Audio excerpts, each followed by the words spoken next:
ये है गजा के खान यूनुस शहर का अल मवासी इलाका। 10 सितंबर को यहाँ जैसे तैसे रह रहे एक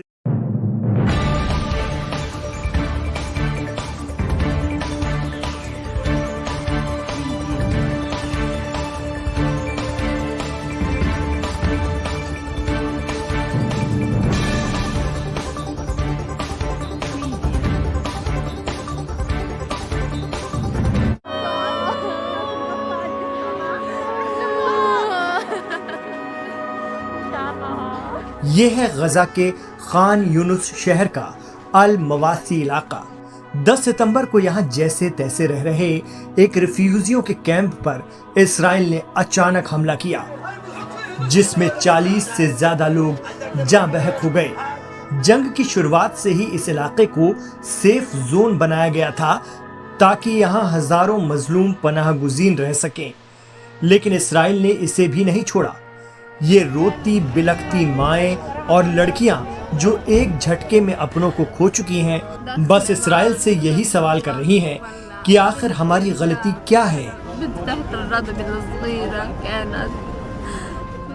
लेकिन 7 अक्टूबर 2023 के बाद से गुज़िश्ता 11 महीनों से इसराइल जिन हथियारों, जिन असलहों के दम पर यह खूनी खेल खेल रहा है, उन्हें बनाने वाले कुछ मुल्क भी इंसानियत की इस तबाही को देखकर अब जाग उठे हैं।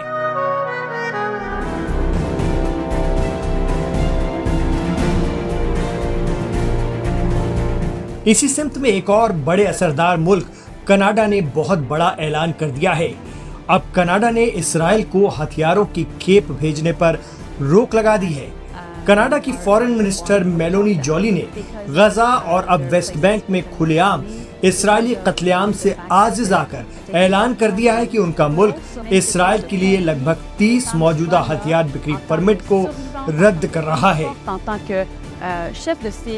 मेलोनी जॉली ने कहा कि हमारे किसी भी प्रकार के हथियारों को अब गजा नहीं भेजा जाएगा।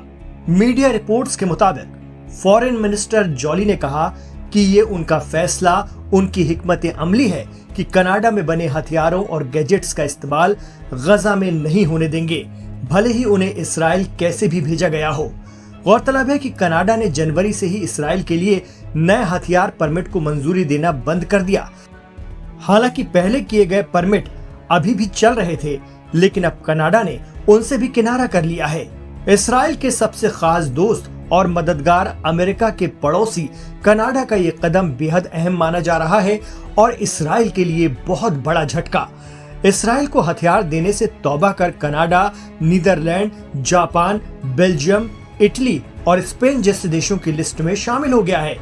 इन ममालिक ने भी गजा में नरसंहार इसराइली जिद और जारियत देखकर इसराइल के लिए सख्त फैसले ले रखे हैं। इतना ही नहीं, एक और अहम बात, खबरों के मुताबिक कनाडा अपने क्यूबेक शहर में बनने वाले गोला बारूद को इसराइली आर्म फोर्सेस को भेजने के लिए अमेरिकी सरकार के साथ हुए एक करार को भी रोक रहा है, जिसका ऐलान वॉशिंगटन ने कुछ हफ्ते पहले किया था। इसके अलावा कई अन्य देशों ने यह भी कहा है कि वो अब इसराइली हथियार नहीं खरीदेंगे।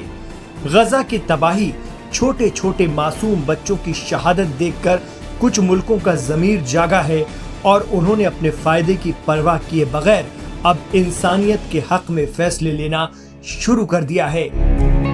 आपको बता दें कि कनाडा भी दुनिया भर को हथियार बेचने वाले टॉप 15 मुल्कों की लिस्ट में शामिल है। इतना ही नहीं, इस मुल्क में ऐसी सैकड़ों कंपनियां हैं जो आला दर्जे के जंगी सामान और उपकरण यानी गैजेट्स तैयार करती हैं।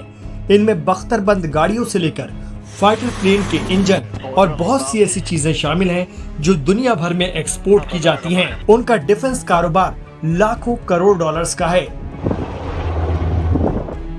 Stockholm International Peace Research Institute यानी SIPRI की रिपोर्ट के मुताबिक साल 2013 से 2022 के बीच इसराइल को सबसे ज्यादा 68% हथियार अमेरिका ने दिए।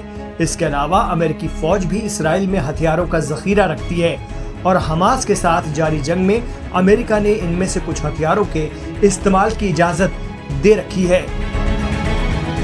अमेरिका के बाद इसराइल करीब 28% हथियार जर्मनी से खरीदता है। जर्मनी खास तौर पर इसराइल को एयर डिफेंस सिस्टम और कम्युनिकेशन सामान बेचता है। लेकिन अब अमेरिकी दबाव की परवाह किए बगैर कई बड़े मुल्कों का इसराइल से किनारा करना बताता है कि तबाही, बर्बादी और मासूमों की चीखों से बढ़कर तो नहीं होता मुनाफा। रिपोर्ट्स बताती हैं कि हमास को खत्म करने की जिद में इसराइल ने 40,000 से ज्यादा मासूम फिलिस्तीनियों को शहीद कर दिया। लेकिन 11 माह बाद भी हमास लड़ रहा है, हिजबुल्लाह लड़ रहा है और दीगर तंजीमें भी मैदान में हैं। जंग को लंबी खींचकर चकरा गया है इसराइल। उस पर से जैसे जैसे हथियारों की डील कैंसिल होगी, वैसे वैसे आईडीएफ और नेतन्याहू मुश्किल में आएंगे। जानकार बताते हैं कि अमेरिका की वजह से इसराइल इतनी लंबी जंग लड़ पाया क्योंकि मिडिल ईस्ट में सुन्नी मुल्कों की हिमायत से अमेरिका की मौजूदगी फिलिस्तीन की आजादी में सबसे बड़ी रुकावट है।